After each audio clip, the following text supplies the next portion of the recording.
Bismillahirrahmanirrahim. Assalamualaikum warahmatullahi wabarakatuh. Allahu Akbar, Allahu Akbar, Allahu Akbar, Allahu Akbar, Allahu Akbar, Allahu Akbar, Allahu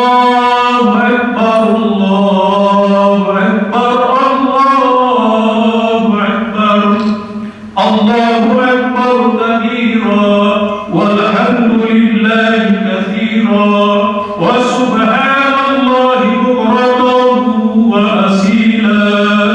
La ilaha illallah wahdahu sadaqa wa'dahu wa nasara abdahu wa azza bindahu wa azama al-ahzaba wahdahu. La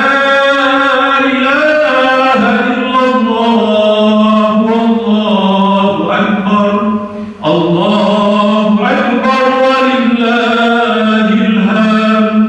Alhamdulillahi alladhi arsala rasulahu bil huda wa dinil haqq liyudhhirahu 'ala ad-dini kullihi walau karihal musyrikun. Ashhadu an la ilaha illallah wahdahu la sharika lahu wa ashhadu anna sayyidina Muhammadan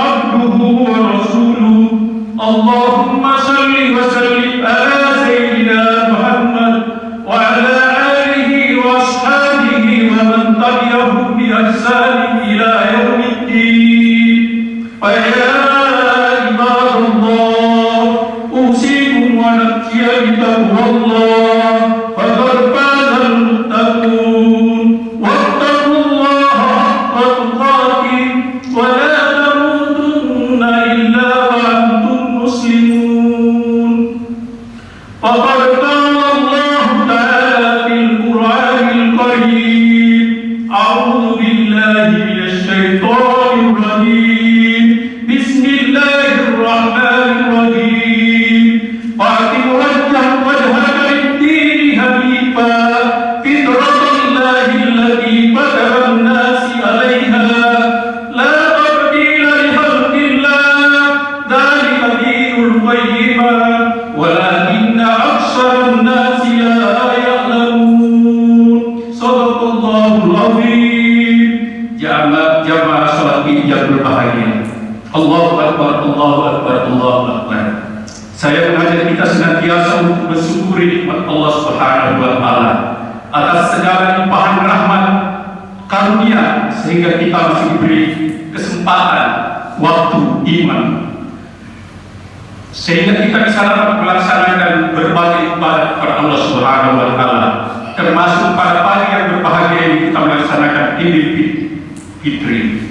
Salawat dan tasbih kita kirimkan kepada junjungan Nabi besar Muhammad sallallahu alaihi wasallam, seorang manusia mulia yang menjadi sumber inspirasi dari seluruh umat dan nabi terakhir yang dipilih Allah Subhanahu wa taala untuk menjadi teladan bagi seluruh umat manusia, insyaallah sepanjang masa.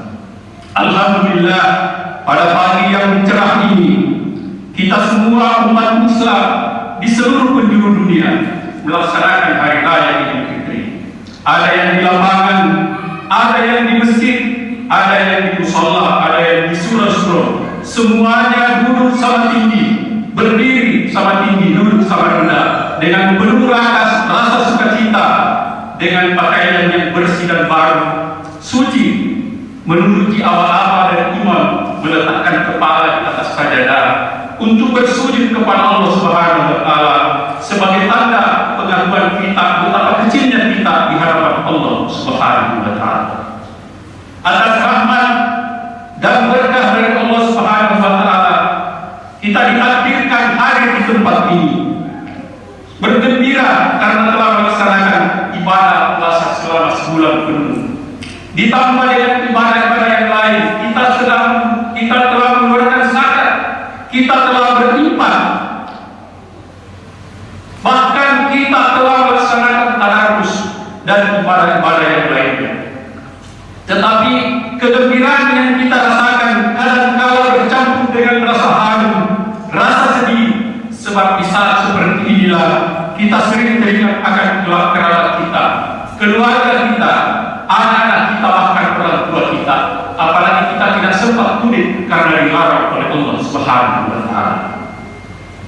Kita teringat orang tua kita, sebab di tahun-tahun yang lalu mungkin kita masih bersama dengan mereka, namun hari ini mungkin tidak lagi bersama dengan kita karena telah dipanggil oleh Allah Subhanahu wa Ta'ala.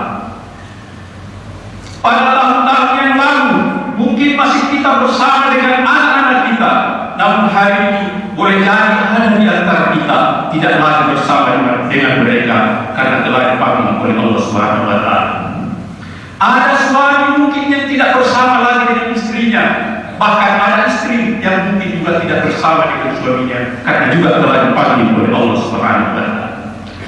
Muncul kerinduan bersama dengan mereka, tetapi kerinduan kadang-kadang tinggallah kerinduan kita hanya dibalut dengan rasa sedih dan linangan air mata karena tidak mungkin lagi kita bersama dengan mereka karena Allah lebih cintai mereka.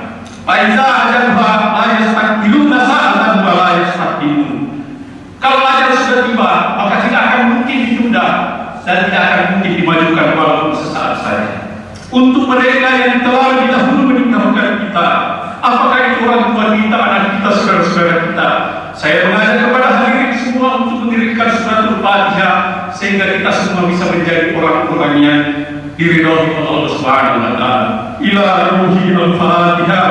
A'udzu billahi minasy syaithanir rajim. Bismillahirrahmanirrahim. Alhamdulillahi rabbil alamin arrahmanir rahim maliki yaumiddin.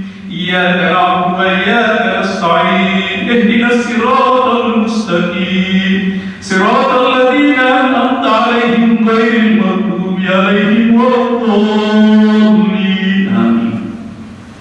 Salat ini merupakan ikrar bersama di bawah suatu naungan dan apa-apa yang disampaikan untuk menjunjung tinggi kalimat Allah Subhanahu wa Ta'ala yang luhur. Semua bertekad untuk mengabdikan diri hanya kepada Allah Subhanahu wa Ta'ala, Zat yang Maha Adil, dan untuk menggapai kehidupan yang penuh dengan rahmat dan maghfirah yang mudah-mudahan Allah Rabbul Alamin menjelaskan kita dari api neraka sebagaimana janji Allah Subhanahu wa Ta'ala.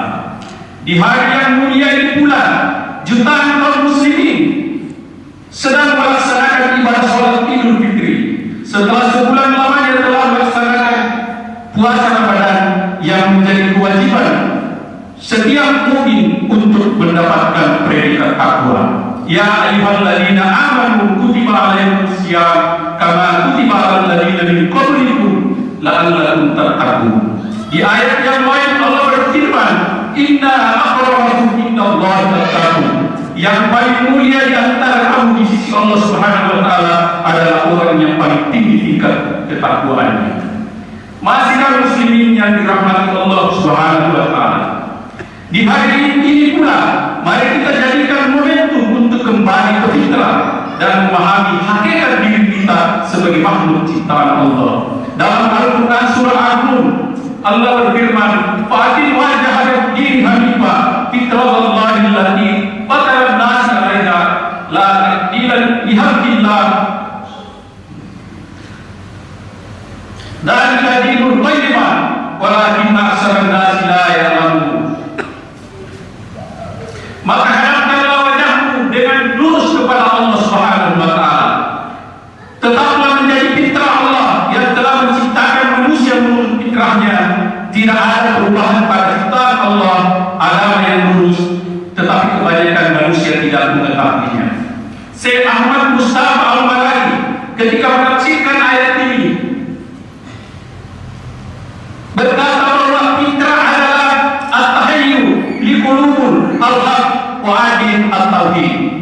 Kesiapan mental, bagaimana kesiapan mental seseorang untuk menerima kebaikan dan agama yang esa. Dari penafsiran ini bahwa pada diri setiap manusia lahir ada potensi kebaikan dan kesucian. Ia memiliki hal yang suci, dia itulah sebabnya potensi dasar yang dimiliki oleh setiap manusia tidak akan terganggu terhadap kesucian tersebut, maka pasti ada perlawanan. Namun demikian potensi kesucian tersebut sering tertiris dan terdegradasi oleh gangguan dan rontongan dari dirinya sendiri. Kondisi lingkungan keluarga dan masyarakat yang ada di sekitarnya punya andil yang besar terhadap pengikisan kesucian tersebut. Oleh sebab itu orang yang fitrah atau orang yang suci adalah orang yang mampu membentengi dirinya dari segala godaan yang tidak baik. Dalam konteks ini, maka bulan Ramadan adalah sarana yang baik yang disiapkan oleh Allah Subhanahu wa Ta'ala bagi manusia untuk membentengi kefitrahan itu dalam rangka mempertahankan fitrahnya. Ibadah puasa mengajarkan kita untuk meminimalisir atau menghilangkan nafsu-nafsu kemanusiaan yang, dan dengan demikian kita harus meneladani sifat-sifat ketuhanan. Ibadah puasa senantiasa mendorong kita untuk berbuat yang terbaik, jujur, ikhlas, dan amanah.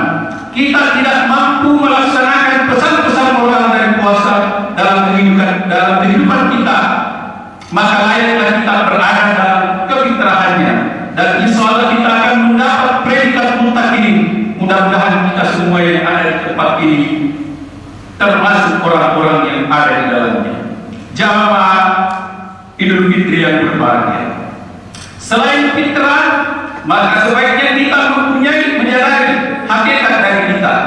Ada dua tugas yang diberikan oleh Allah Subhanahu wa Ta'ala kepada kita atau kepada manusia sebagai amanah yang harus dilaksanakan. Tugas yang pertama itu adalah sebagai tugas kehambaan, dan tugas kedua adalah tugas kehalifaan. Sebagai hamba Allah Subhanahu wa Ta'ala, di dalam surah Az-Zariyat Allah berfirman, "Wa ma khalaqtul jinna wal insa illa liya'budun." Saya tidak ciptakan kalian kecuali untuk mengabdi kepada. Itulah adalah tugas kehambaan. Karena itu kita sebagai manusia atau sebagai makhluk ciptaan Allah berkewajiban untuk mengabdikan diri kepadanya. Kita harus patuh dan tunduk terhadap segala yang diperintahkan dan menjauhi segala yang dilarang. Siapa yang tidak mengikuti ketentuan tersebut dan dia mengingkari dari dirinya, sehingga hamba yang dalam bahasa agama disebut kufur.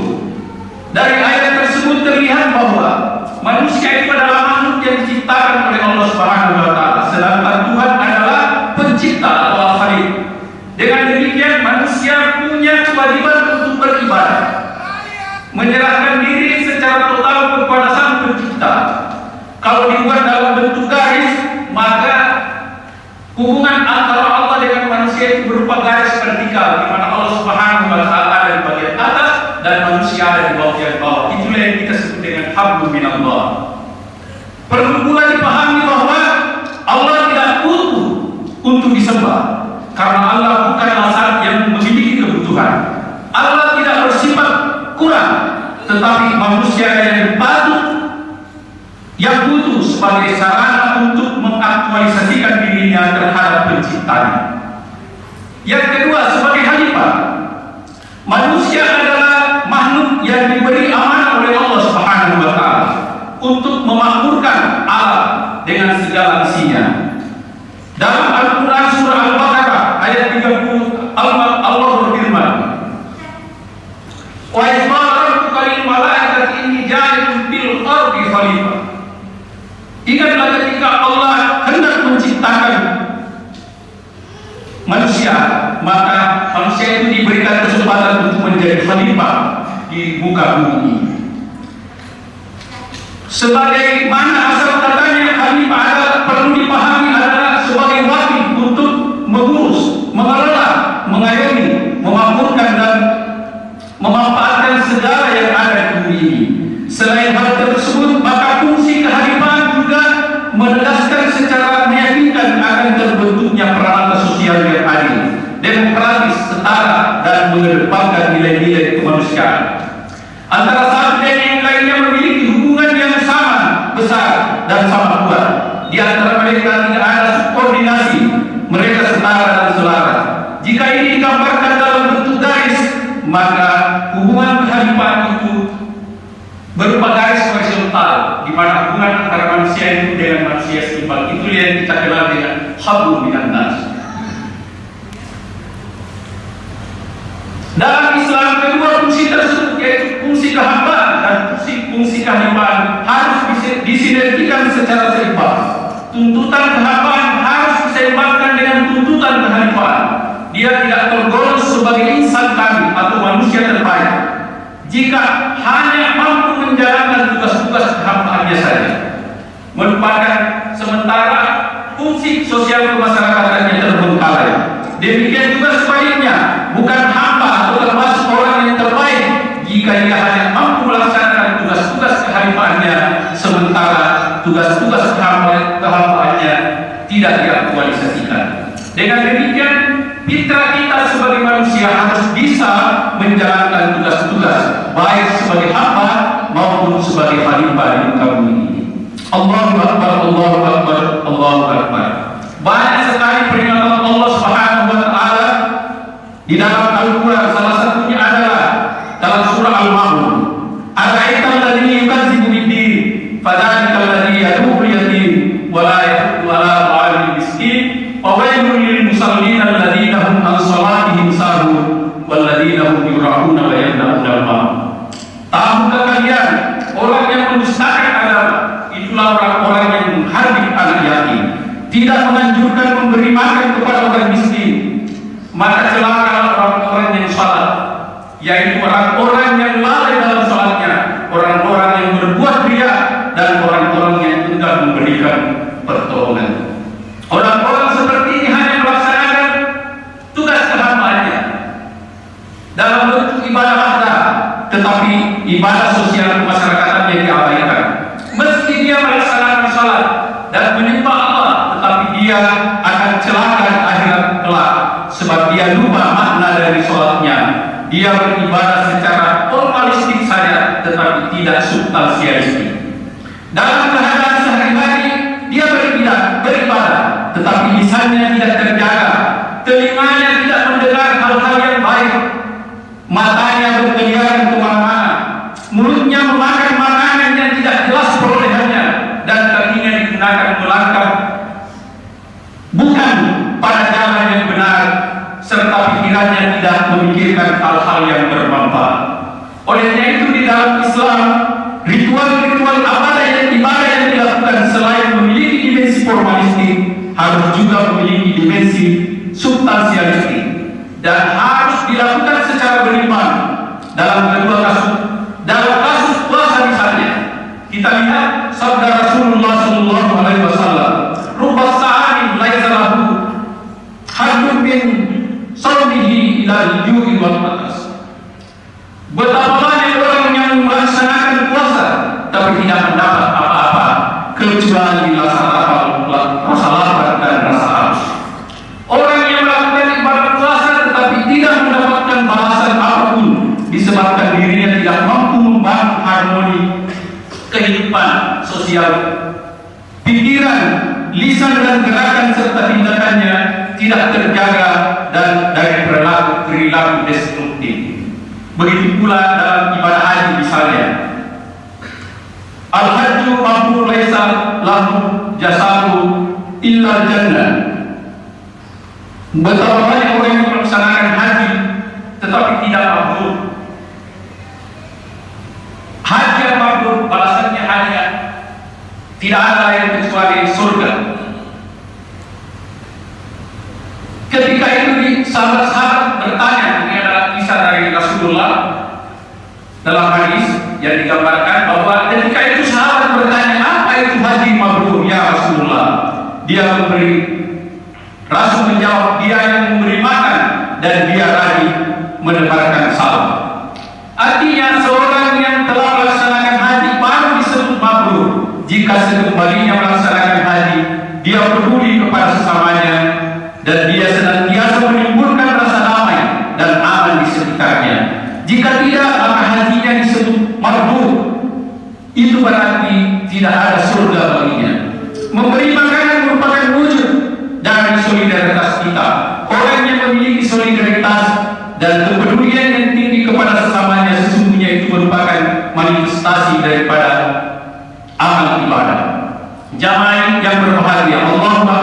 Allahu Akbar, Allahu Akbar.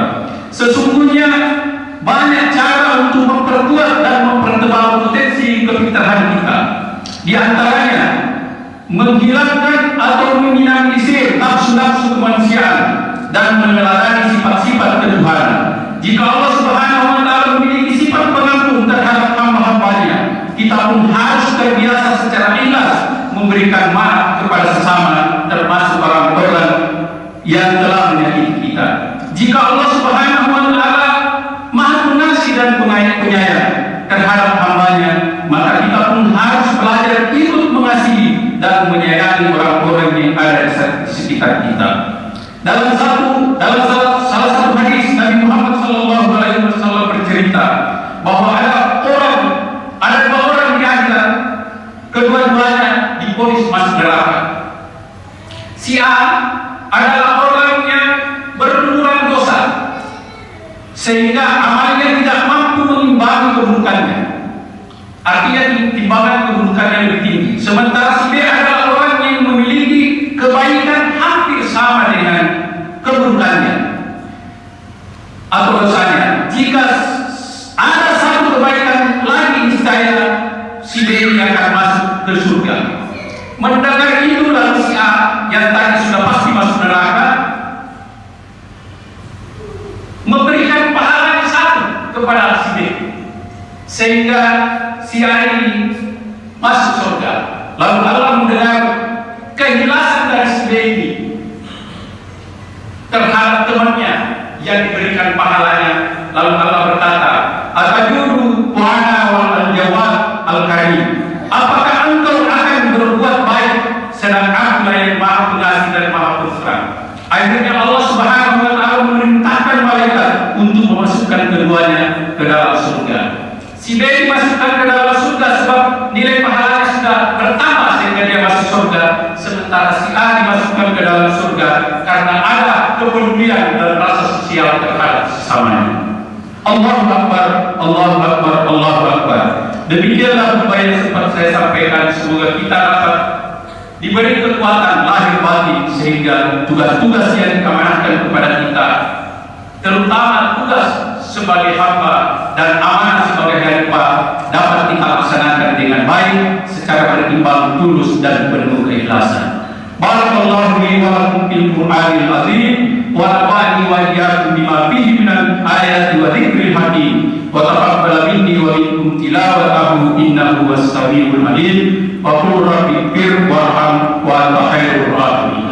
Wa nasara 'abda wa 'azza indahu wa 'azama al-ahzab wahda la ilaha illallah wa la na'budu illa iyyahu mukhlisina lahu ad-din walau karihal musyrikun walau karihal munafiqun. La ilaha illallah wallahu akbar, Allahu akbar walillahil hamd. Hamdallah katsiran kama amana wa ashhadu an la ilaha illallah wahdahu la syarika lah irhaman liman jahada bihi wa kafar wa ashhadu anna sayyidana Muhammadan abduhu wa rasuluh sayyidul khaliqi wal bashar. Amma ba'd, fa ya ayyuhal hadirun usikum wa iyaya bitaqwallah faqad fazal muttaqun. Faqad qala Allah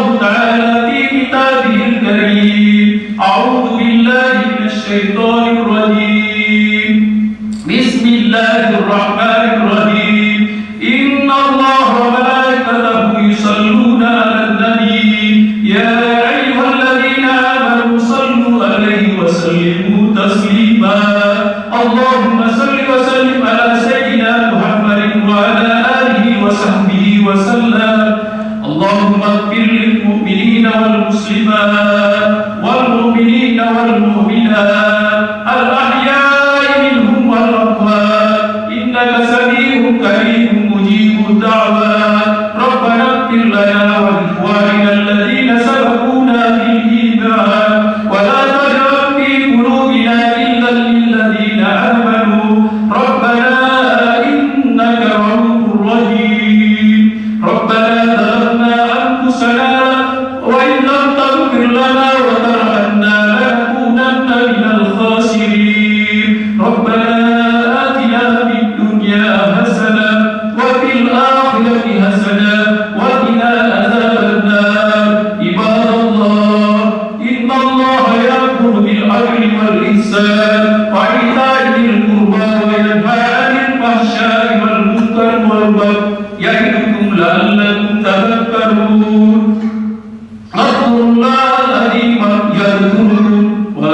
Allahu Akbar.